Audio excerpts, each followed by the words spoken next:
गुरुदेव जय गुरुदेव जय गुरुदेव जय गुरुदेव नाम किसका जय गुरुदेव नाम किसका प्रभु का पावन नाम प्रभु का पावन नाम जय गुरुदेव। जाने से पहले मेरे लिए क्या कर गए थे, चले गए। उसके बाद में फिर आदेश मिला कि इनको दे दो नामदान। अगर ये भजन करने लग जाएंगे, इनका शरीर भी छूट जाएगा तो इनको मनुष्य शरीर मिल जाएगा, क्योंकि मनुष्य शरीर पाना ही मुश्किल है। कोट जन्म जब भटका खाया और तब यह नर्तन दुर्लभ पाया, तो फिर नामदान देना शुरू कर दिया।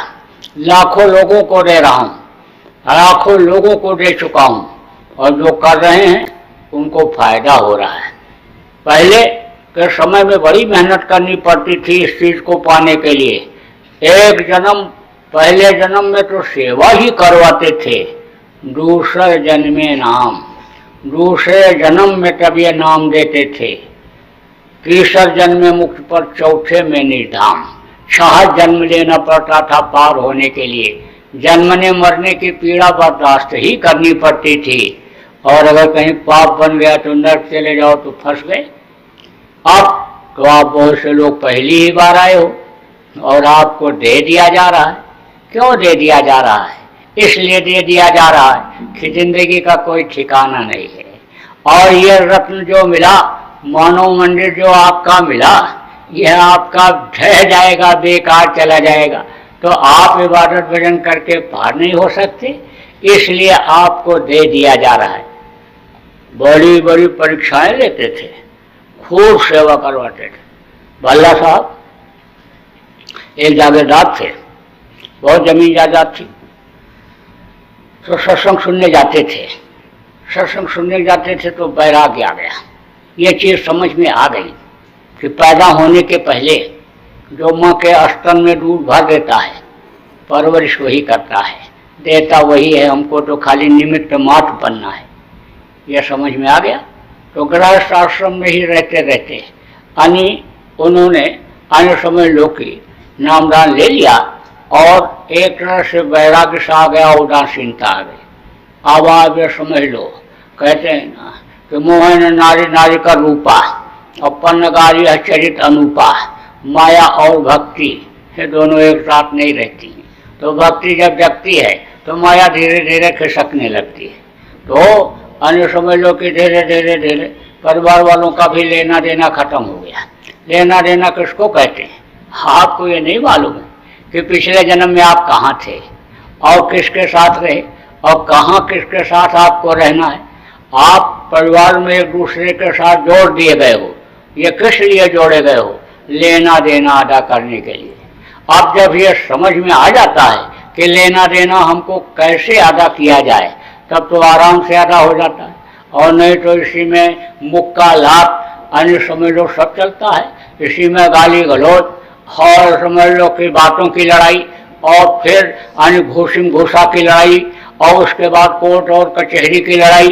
यह सब लड़ाइयाँ इसी गृहस्थ आश्रम में होती रहती हैं। जब तरीका मालूम हो जाता है तो आराम से लेना देना अदा हो जाता है। लेना देना अदा हो गया तो परिवार के लोग, अन्य औरत थी, एक लड़का था, सब खत्म हो गए। अकेले बचे। अकेले जब बचे तो जमीन जायदाद सब उन्होंने परमार्थी कामों में लगा दिया। अब जब सब लगा दिया तब गुरु ने परीक्षा लेना शुरू किया। केवल जब एक मकान रह गया तो गुरु ने कहा कि करो 1000 स्वर्ण मुद्रा भल्ला दे दे।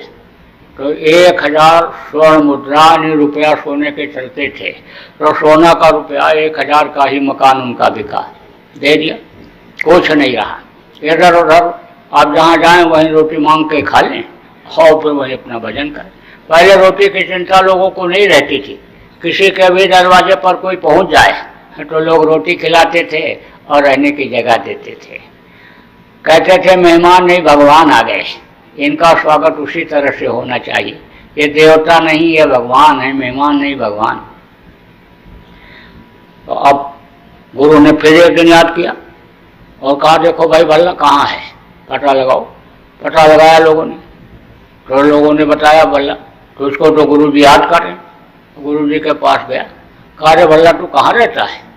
सरकार जहाँ मौत आपकी रहती है, जहाँ आप रखते हो वहीं रहता हूँ। तो बोले तो ठीक है चलो, हटा दिया।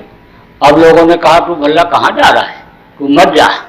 तो उसको जब बुलाया है और अभी कुछ कहा नहीं, खाली यही पूछा कहाँ रहता है, तो तू यहीं रहा। अब आश्रम पर रहने लगा। मोटा जोटा यानी जो कोई नहीं खाता उसको खाते थे भल्ला। जला बुना जो बचता था, बर्तन धोना, नाली साफ करना, सफाई करना, सब छोटी से छोटी सेवा करते थे, क्योंकि सेवा के द्वारा ही हानि वो मालिक रिझता है। सेवा के द्वारा ही कर्म करते हैं। शरीर से ज़्यादा पाप होता है तो शरीर से ज़्यादा सेवा कराई जाती है। तो कुछ दिन जब बीता, फिर गुरु जी ने बुलाया, कहा रे भल्ला तू कहाँ रहता है? बोले चरणों में यहीं पड़ा रहता हूँ। पढ़े तो रहते हो लेकिन खाते कहाँ हो? भंडारे में, लंगर में प्रसाद ले लेता हूँ। अरे प्रसाद तो ले लेते हो, कुछ करते हो कि खाली खाते ही हो? तो आप क्या कहें, क्या कहते हैं?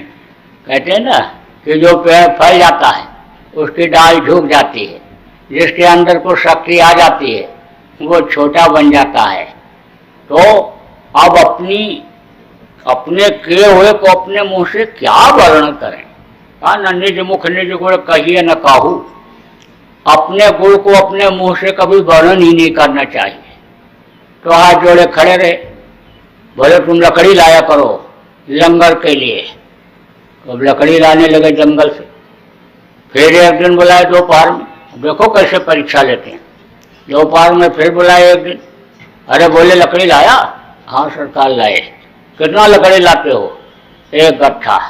एक गट्ठा लाते हो तो उसके बदले तो खा जाते हो, तो तुम सेवा कहाँ से कर रहे हो? 2 गट्ठा लाया करो। अब एक गट्ठा लाने डाल के फिर रोटी पानी खा के बर्तन वर्तन धो के जल्दी जल्दी जो काम करते थे, सेवा करते थे, करके फिर जाने लगे लकड़ी लाने के लिए। तो एक दिन क्या हुआ, थोड़ी देर हो गई लकड़ी काटने में, तो तब तक मौसम खराब हो गया, आंधी आ गई। अब वो बोझा लेकर के जब चले तो तेज हवा ने इनको उड़ा करके रास्ता बदल दिया और हवा ने ले जाकर के ये कुएं में गिरा दिया। तो कुएं में गिर गए। जब कुएं में गिरा तब गुरु को याद किया। तो गुरु क्या होते हैं? गुरु अंतर्यामी होते हैं। हाड़ मांस के शरीर में तो गुरु रहते हैं, लेकिन हाड़ मांस के शरीर का नाम गुरु नहीं होता है। गुरु पावर होती है, शक्ति होती है। यही कारण है कि जब तक वो इस धरती पर रहते हैं तब तक उस शक्ति का उस शरीर से इस्तेमाल करते हैं, और जब जाने लगते हैं तो वो पावर दूसरे को दे देते हैं। तो वो काम करता है उनका, गुरु का वो काम करता। हमेशा गुरु इस धरती पर रहे, समर्थ गुरु हमेशा इस धरती पर रहे। कहा गिरी बदरिया पाप की बरस रही अंगार, और संत न होते जगत में धर्मता संसार। तो संत सदगुरु हमेशा रहते। तो उनको याद किया। जब याद किया गुरु को तो चल पड़े। अरे बोले देखो भल्ला कहाँ है?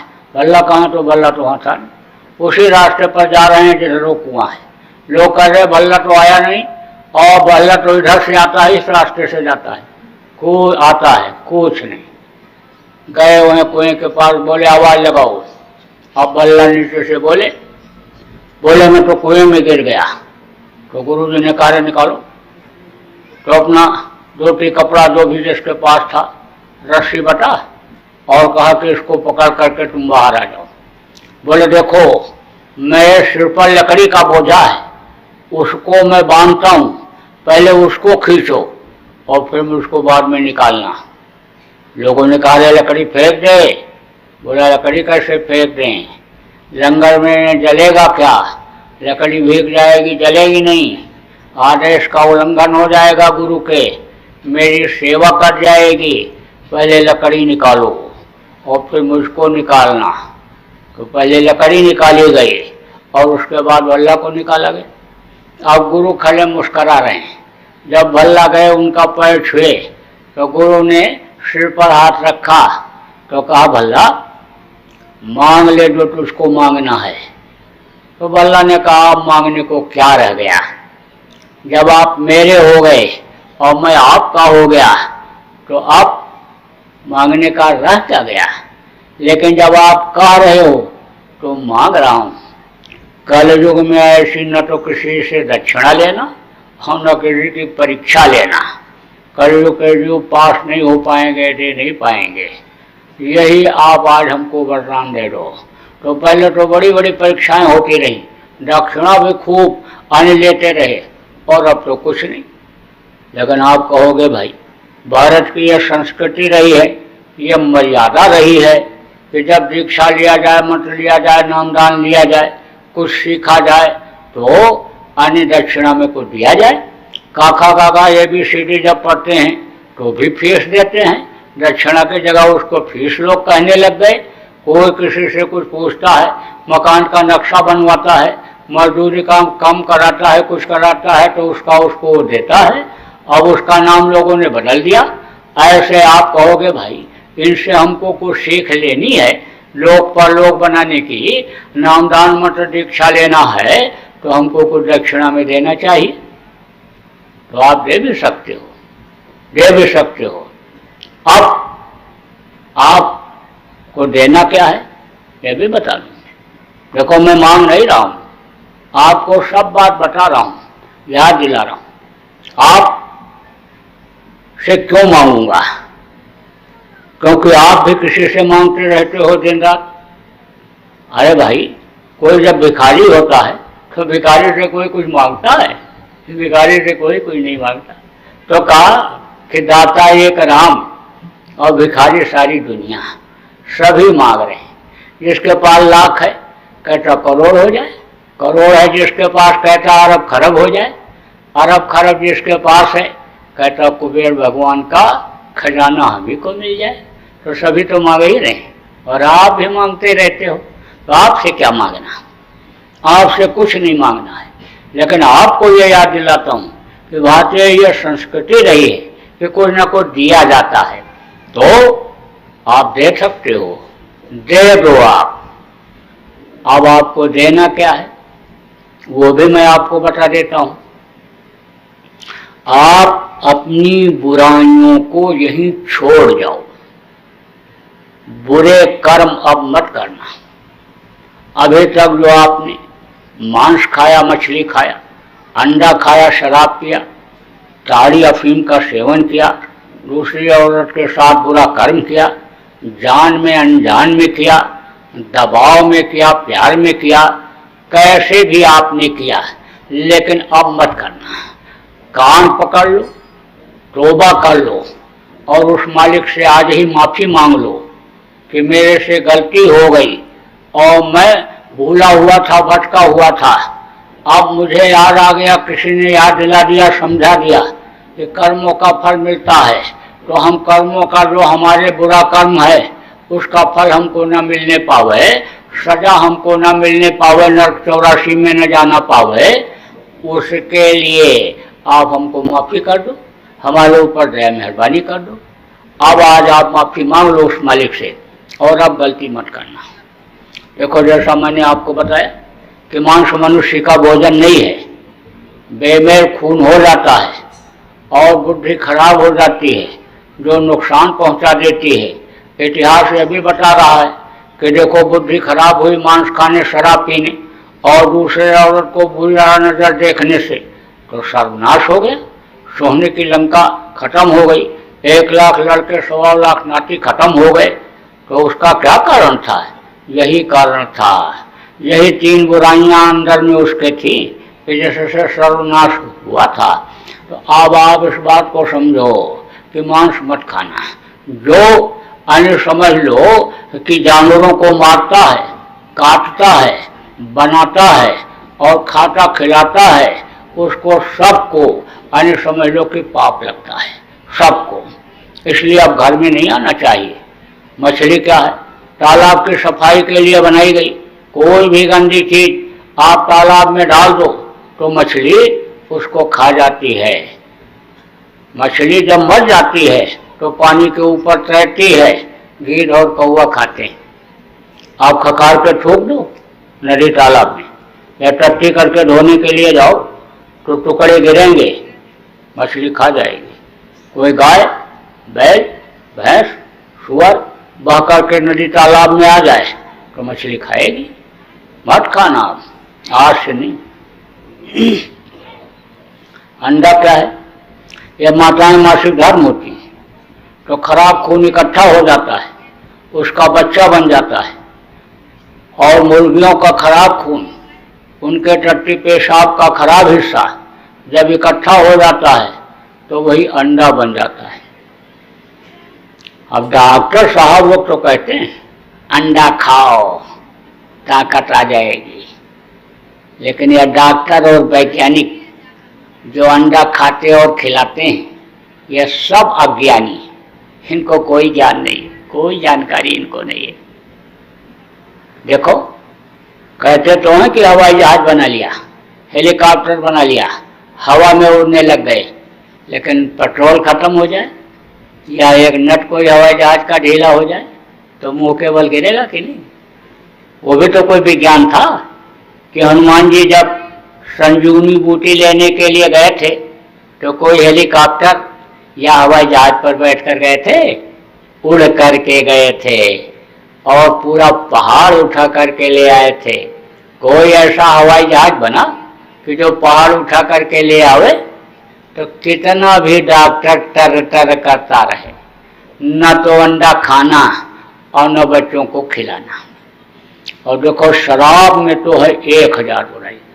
जो शराब पीता है, मांस खाता, व्यभिचार करता, खून कत्ल करता, बाल बच्चों को मारता, जमीन जायदाद को बेचता, क्या क्या बुरा कर्म नहीं करता है।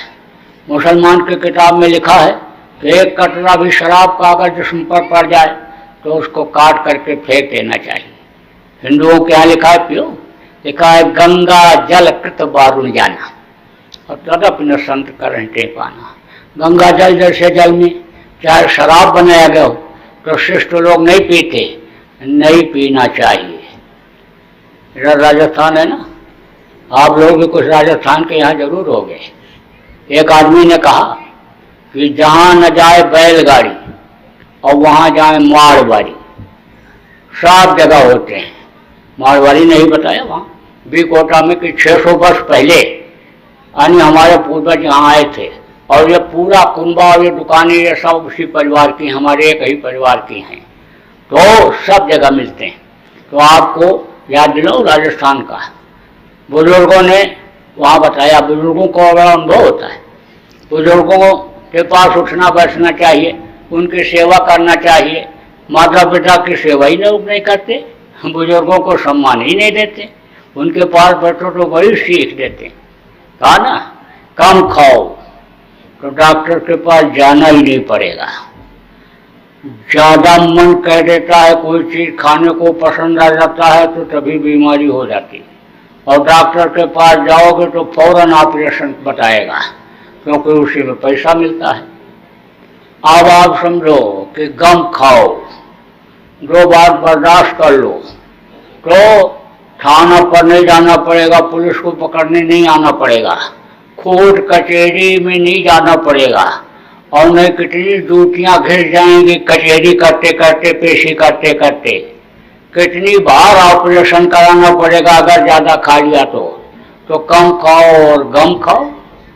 कहा ना बर्दाश्त कर लो, छोटे बन जाओ, सब प्यार करने लगेंगे। कोई कितना भी अकड़ के क्यों न चलता हो और उसका पैर पकड़ लो तो झुक करके उठाता है। अकड़ करके चलने वाला भी झुक जाता है उठाने के लिए जब उसके पैर पर गिर जाते हो। बुढ़े ने ही कहा हम किसी को नहीं डरते हैं, तो उसने कहा अरे बंदूक है तुम्हारे पड़ोसी के पास, नाराज हो जाएंगे गोली मार देंगे।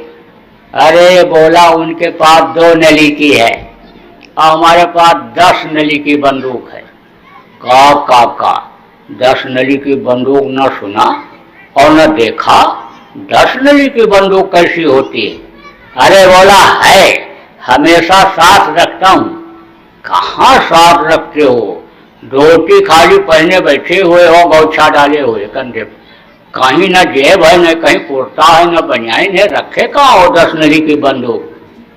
अरे काका बता दो कहाँ रखे हो, पैर दबाने लगा जब तो कहा अच्छा देखो ये है बंदूक, 1 नली, 2 नली, 3 नली, 4 नली, 5 नली, 5 नली ये और 5 नली ये। जब 10 नली ऐसे दिखाता हूँ ऐसे, तो बड़े बड़े लोग सिर झुका देते हैं। 10 नली दिखाते ही सिर झुका देते हैं मेरे सामने। तो मेरे पास 10 नली की बंदूक है, तो छोटा बन जाओ सब प्यार। देखो घर में पुरुष को गुस्सा आ जाए और औरत चुप हो जाए, औरत को गुस्सा आवे पुरुष चुप हो जाए, सास को गुस्सा आवे बहू चुप हो जाए, बहू को गुस्सा आवे सास चुप हो जाए, भाई को गुस्सा आवे भाई चुप हो जाए, तो झगड़ा हो सकता है? कभी नहीं हो सकता। दहेज के मुकदमे, तलाक के मुकदमे तो चलने ही चलने नहीं है।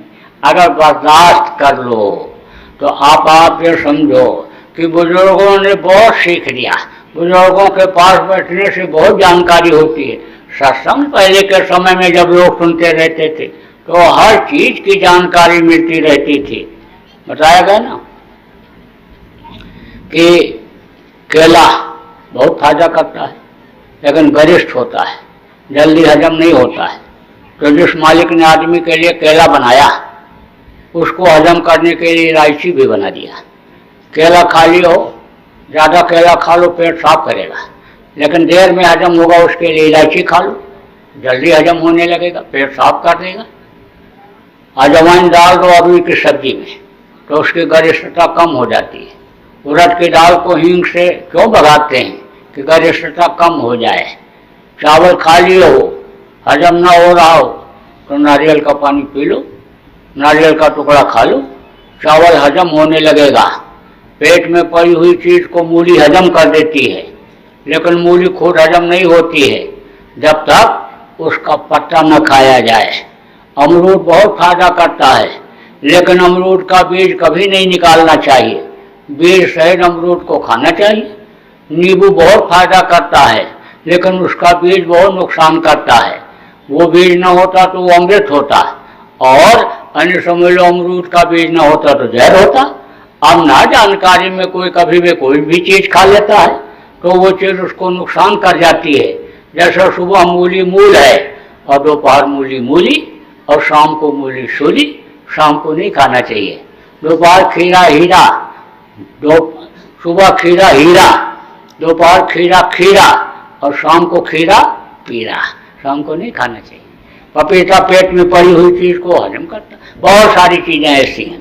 तो जब अन्य लोग सत्संग सुनते थे, बुजुर्गों के पास संतों के पास आते जाते थे, तो बहुत सारी चीज की जानकारी लोगों को होती थी। तो कहावत है वहाँ, बुजुर्गों ने अनुभव के आधार पर बताया राजस्थान में कि भांग मांगे भूंगड़ा और गांजा मांगे घी। अगर कोई भांग खा करके आ गया तो उसको नशा उतारने के लिए भुना हुआ चना खिला दो तो उसका नशा उतर जाएगा। और अगर कोई गांजा पी करके आ गया तो उसको थोड़ा सा घी पिला दो तो उसका नशा उतर जाएगा। और अगर कोई शराब पी के आ गया तब कहा तब तो कुछ खोजना ही नहीं, जूता उतारो पैर में से, हजार दो, बस शराब का नशा उतर जाएगा। देखो भाई मैं नहीं कह रहा हूं, अब आप ये समझो कि जो वो लोग कह रहे हैं वही मैं बता रहा हूं। तो उन्होंने कहा भांग मांगे भूंगड़ा और गांजा मांगे घी और दारू मांगे खूंसड़ा, और जितनी इच्छा होती कहा कितना भी पी करके आओ, और खोसड़ा जब पड़ेगा तो वो सब उतर जाएगा। तो देखो अब होशियार हो जाओ पीने वाले, जिनको नहीं मालूम था उनको मालूम हो गया कैसे उतरता है। और शाम को अगर पी करके आए और इन्होंने जड़ दिया तो कितना कहोगे तू मेरी घरवाली और मैं तेरा पति परमेश्वर और तूने हमको खूसड़ा मारा, तो ये तो पैर छू लेंगी और कहेंगे आपको तो मारा नहीं, हमने तो उसको मारा जो उतर गया, क्योंकि पढ़ते ही उतरता है, जैसे पढ़ेगा तैसे उतर जाएगा। तो अब आप ये समझ लो, फिर तो गाल तो लाल हो ही जाएगा और जोर से पड़ गया तो चमड़ी भी उजड़ जाएगी। इसलिए मेरी यह प्रार्थना है, रिक्वेस्ट है, गुजारिश है कि आप नहीं छोड़ जाओ, अब न पीना, शराब न पीना और शराबी का साथ मत करना।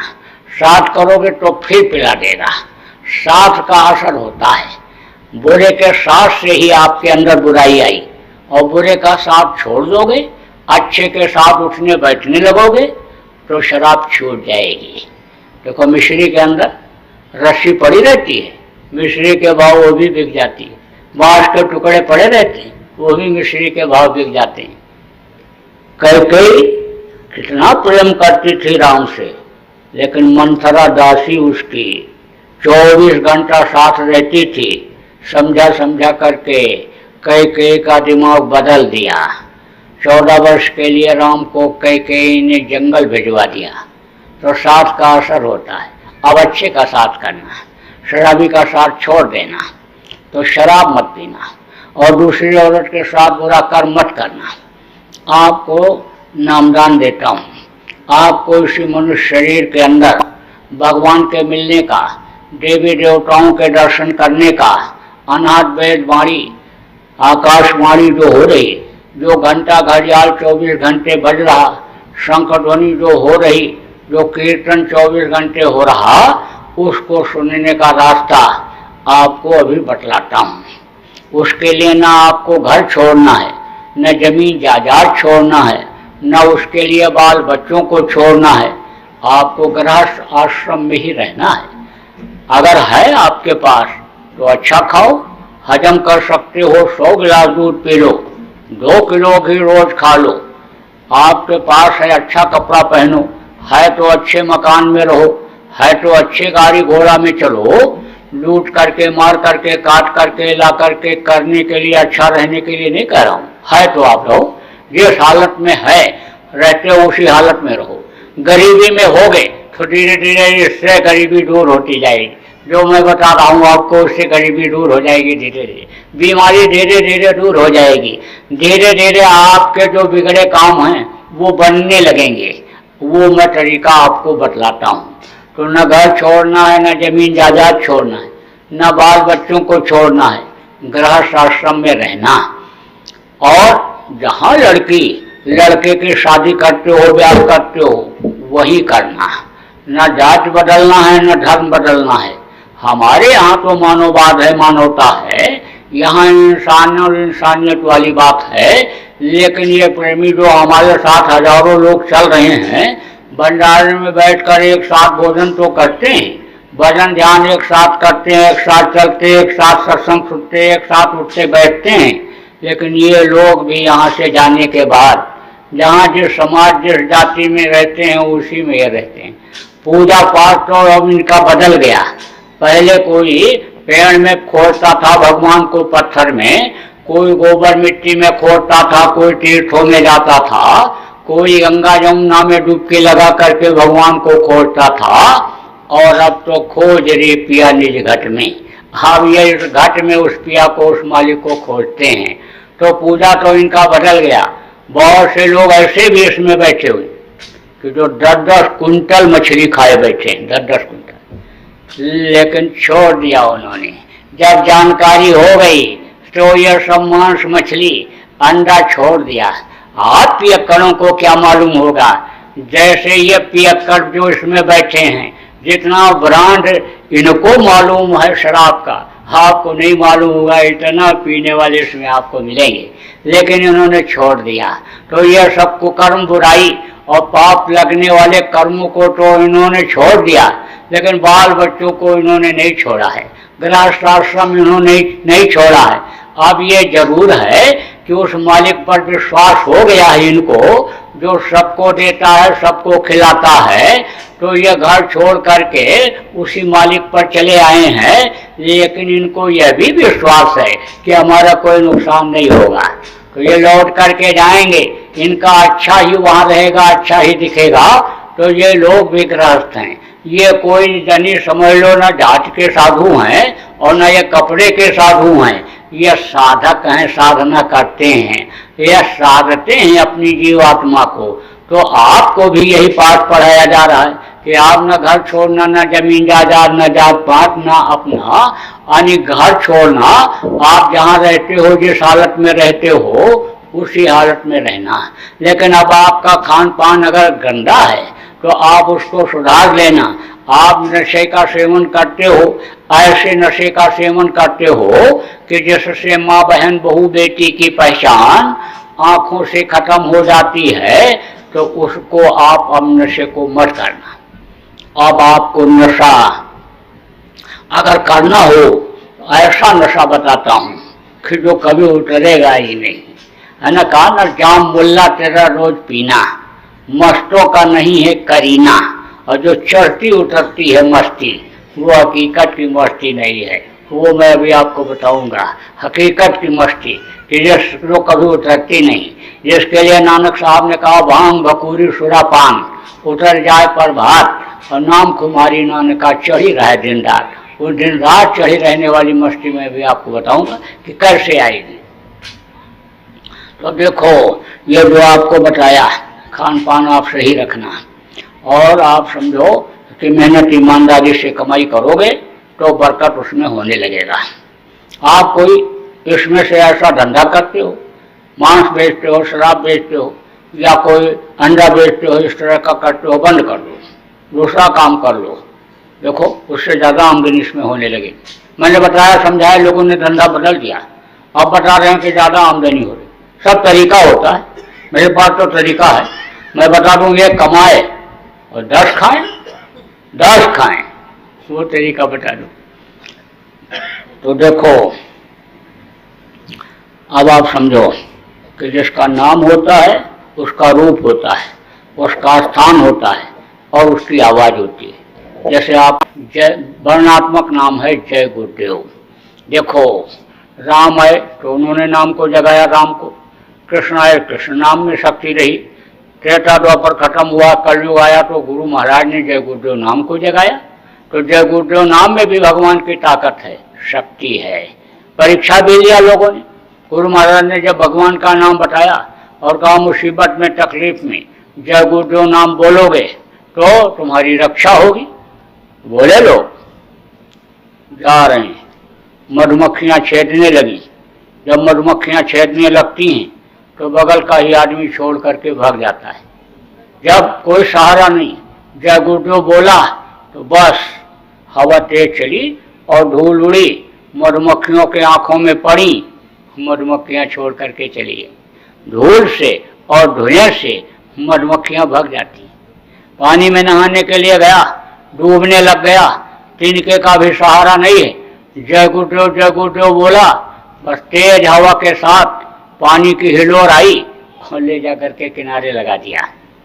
मरने वाले के कान में जब जय गुरुदेव बोला तो मरने वाले ने बताया कि दर्द और पीड़ा खत्म हो गई, क्योंकि मरते समय बहुत तकलीफ होती है, हड्डी हड्डी चटकती है, आँख की रोशनी खत्म हो जाती, कान से सुनाई नहीं पड़ता है, जबान तुतली हो जाती है, काका चाचा नाना दादा मामा सबको पुकारता है, लेकिन उस वक्त पर कोई मदद कर नहीं सकता है। तो जब ऐसे समय में कान में जय गुरुदेव नाम जब बोला तो उसने बताया कि यमराज के जो भयंकर दूत थे, तकलीफ दे रहे थे, मार रहे थे, जो झुलसा रहे थे मसाल लिए हुए, वो सब हट गए और आराम से जा रहा हूँ। देखो, जय गुरुदेव नाम जगाने वाले गुरु महाराज तो हमारे इस दुनिया संसार से चले गए, लेकिन जय गुरुदेव नाम में आज भी शक्ति है, ताकत है। आप प्रचार कर लो, आप बोलते रहो। कोई भी व्यक्ति, शाकाहारी सदाचारी नशा मुक्त व्यक्ति मुसीबत के समय जय गुरुदेव नाम बोलेगा तो उसकी मदद होगी। यह तो वर्णात्मक नाम है, जान माल की रक्षा के लिए। यह तो बिगड़े काम बनाने वाला नाम है। यह तो ऐसे ही मानसिक शांति का नाम है। लेकिन जीवात्मा के कल्याण का नाम, फिर जन्म मरण हमको आपको न लेना पड़े, ये दुनिया संसार में दुख के संसार में दुख झेलने के लिए ना आना पड़े, उसके लिए ये 5 नाम हमने आपको बता दिया, 5 रूप बता दिया, 5 का स्थान आपको बता दिया। इसको आप याद करके करना। और देखो आगे का समय बहुत खराब आ रहा है, क्योंकि लोगों के कर्म खराब हो रहे हैं और ये खराब कर्म लोगों को सजा दे देंगे। कुदरत के खिलाफ काम लोग करने लग गए तो कुदरत बिल्कुल नाराज हो गई। इसलिए शाकाहारी का थोड़ा प्रचार करना, शाकाहारी सदाचारी इनको बनाओ। नशा मुक्त अगर ये बन जाएंगे तो प्रकृति के नियम के खिलाफ काम नहीं करेंगे और प्रकृति खुश हो जाएगी, तो समय पर ज़्यादा गर्मी बरसात होने लगेगी, अच्छा समय आ जाएगा। क्योंकि लिंग पुराण के 40वें अध्याय में भी लिखा है, जगन्नाथ दास की उड़िया किताब में भी लिखा है और सूर सागर में भी लिखा है, और गुरु महाराज हमारे बराबर कहते रहे कि कलयुग में कलयुग जाएगा और कलयुग में सतयुग आएगा। तो कलयुग में ही सतयुग आने का संकेत मिलता है। तो कलयुग जब कलयुग में सतयुग जब आने लगेगा तो एक कुर्सी पर 2 राजा बैठ नहीं पाएंगे, तो कलयुग को हटना पड़ेगा। तो कलयुगी प्रेमियों को कलयुग हटते समय ले जाएगा, मरेंगे बहुत। और उम्र पूरा किए हुए जो मरते हैं प्रेत योनि में जाना पड़ता है।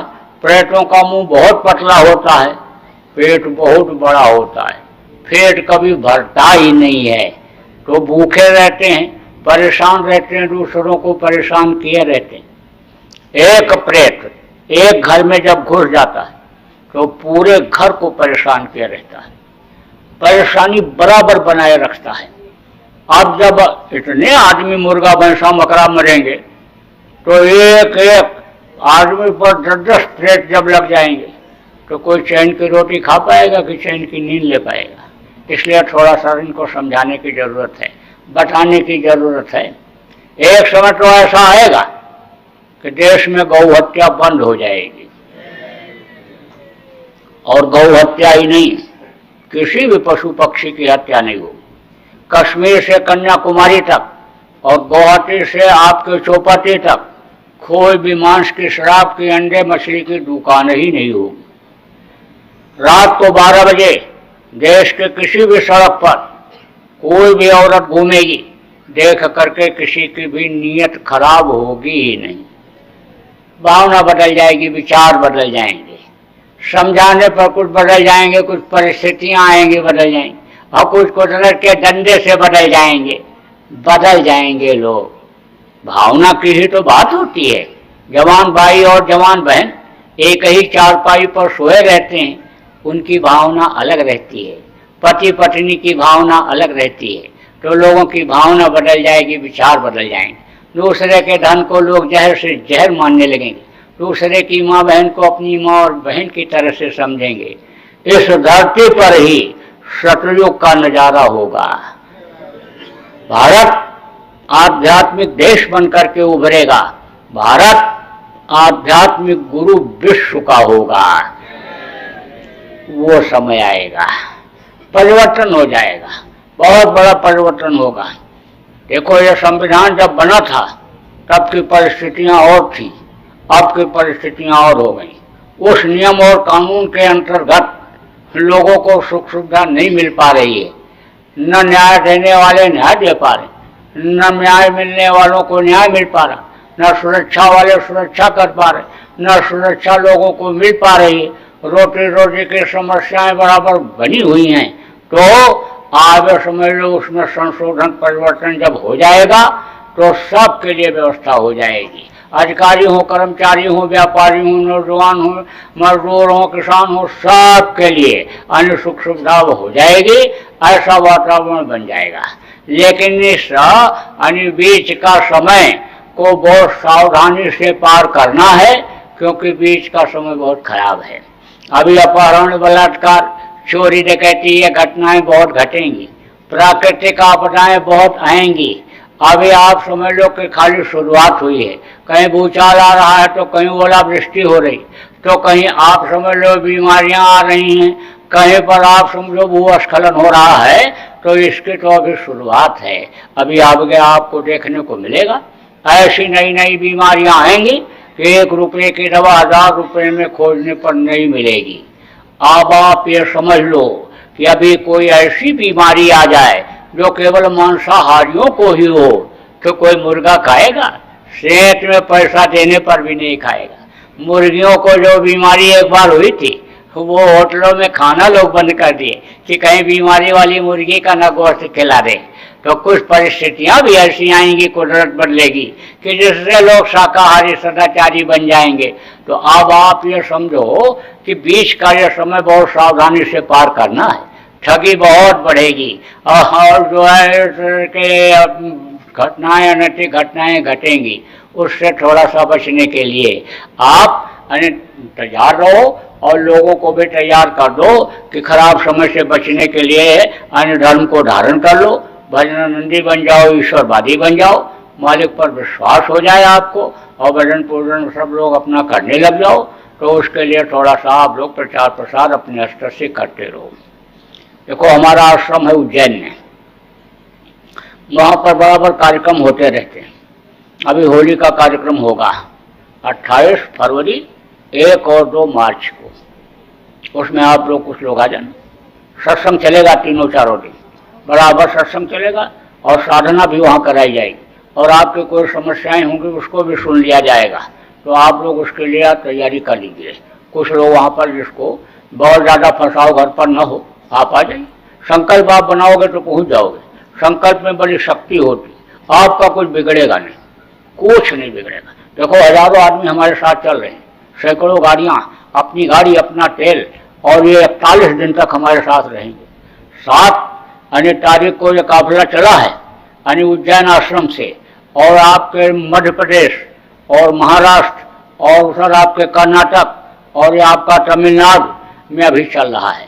इसके बाद फिर आंध्रा और फिर उसके बाद तेलंगाना और फिर महाराष्ट्र पड़ेगा और उसके बाद फिर जाएंगे आपके छत्तीसगढ़ और उड़ीसा और फिर इसका 16 फरवरी को समझ लो कि रायपुर छत्तीसगढ़ में समापन होगा 41वें दिन। 41 दिन तक ये बराबर चलेंगे। अब किसी का नुकसान होने को होता तो क्यों जाते हैं, क्यों आते हैं इस तरह से। पीछे काफिला निकला, उसमें तो बहुत गाड़ियां थी और कई हजार आदमी थे। उसके पहले भी पिछले साल निकला था, उसमें तो आप समझो 10-12 हजार आदमी थे और मोटरसाइकिलें भी बहुत थी और गाड़ियां भी 1000 के करीब थी। तो किसी का कोई नुकसान नहीं, सबको देने वाला वो देता है। बरकत खास चीज होती है, बरकत मिलती है। आप एक बार परीक्षा लेकर देख लो, 15 दिन की आमदनी नोट कर लो और आप 1 हफ्ते के लिए दुकान बंद करके चले आओ, लौट करके आना, आमदनी को नोट कर लेना, देखना इससे ज़्यादा आमदनी हो जाती है कि नहीं। एक बीमारी से अगर आप बच जाओगे तो आपका 2-4 हज़ार रुपया बच जाएगा। किराए वाले में जो खर्चा करोगे उससे ज़्यादा बचत हो जाएगी। विश्वास की बात होती है, विश्वास के बगैर कुछ काम नहीं होता। एक बार विश्वास करोगे तो उस विश्वास में समझ लो कि आपको लाभ मिलेगा, वो विश्वास फलीभूत होगा। तो थोड़ा सा देख लेना, समय निकाल लेना। इसके अलावा फिर और भी कार्यक्रम होते हैं। अभी समापन के कार्यक्रम में बहुत से लोग आएंगे, फिर होली का कार्यक्रम के बाद में भंडारे का कार्यक्रम उज्जैन में ही होता है। अभी पिछले साल भी हुआ था। 23 मई को 1 लाख लोगों ने एक जगह पर वहाँ शाकाहारी रहने का और लोगों को शाकाहारी बनाने का संकल्प लिया, जिसका वर्ल्ड रिकॉर्ड बना। Golden book of world record में दर्ज हो गया कि 1 लाख लोगों ने एक स्थान पर शाकाहारी अन्न बनने का संकल्प लिया। फिर 1 महीने के अंदर लोगों ने 18 लाख लोगों को जो है फॉर्म भरवाया, सदस्य बनाया, शाकाहारी रहने का संकल्प दिलाया, उसका भी वर्ल्ड रिकॉर्ड बना। तो बराबर कार्यक्रम होते रहते हैं। मध्य प्रदेश में आश्रम है हमारा, हमारे गुरु महाराज के नाम का है, बाबा जय गुरुदेव आश्रम। तो आप समय निकालना। तो अब ज़्यादा समय आपका नहीं लूँगा, अब समापन करूँगा, लेकिन 5 मिनट आप लोग भजन कर लो, फिर आपको छोड़ता हूँ। डालो कपड़ा ऊपर से, कपड़ा जहाँ इकट्ठा हो जाना सुबह शाम। अगर इनको बच्चियों को दिक्कत होती है तो बच्चियों तुम लोग दिन में इकट्ठा हो जाना, इकट्ठा हो करके करोगे तो ठीक रहेगा। जिसके यहाँ भी घर में जगह हो तो वहीं पर आप सबको बुला लो और बैठना शुरू कर दो। तो अब एक प्रार्थना होगी और उसके बाद कार्यक्रम ये संपन्न हो जाएगा। प्रार्थना मैं बोलूँगा, आप सब लोग दोहराइएगा। बोलो जय गुरुदेव।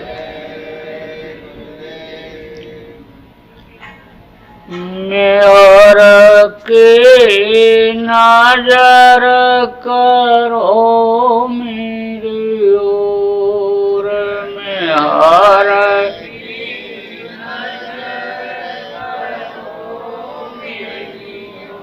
दया के नजर करो मेरी ओर, दया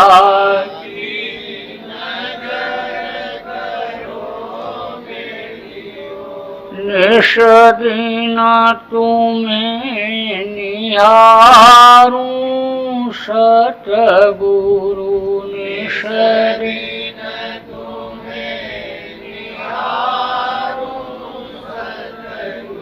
जैसे चंद्र चकोर, जैसे हृदया के नजर करो मेरी ओर। जिन्होंने अच्छे काम के लिए जगह दिया उनके, जिन अधिकारी कर्मचारी प्रबुद्ध नागरिकों ने इस कार्यक्रम को संपन्न बनाने में मदद किया, हम सबके आभारी हैं। आप बराबर देश प्रेम बनाए रखना। देश की संपत्ति आपकी अपनी संपत्ति है। हड़ताल, तोड़ फोड़, धरना, घेराव, हिंसा, हत्या से कोई काम बनने वाला नहीं है। अधिकारियों कर्मचारियों का सम्मान करना, बूढ़े बुजुर्गों का सम्मान करना, माता पिता की सेवा करना और शाकाहारी रहना, शाकाहारी का प्रचार करना और भजन ध्यान सुमिरन सब लोग करते रहना, दर्शन देते लेते रहना। बोलो जय गुरुदेव।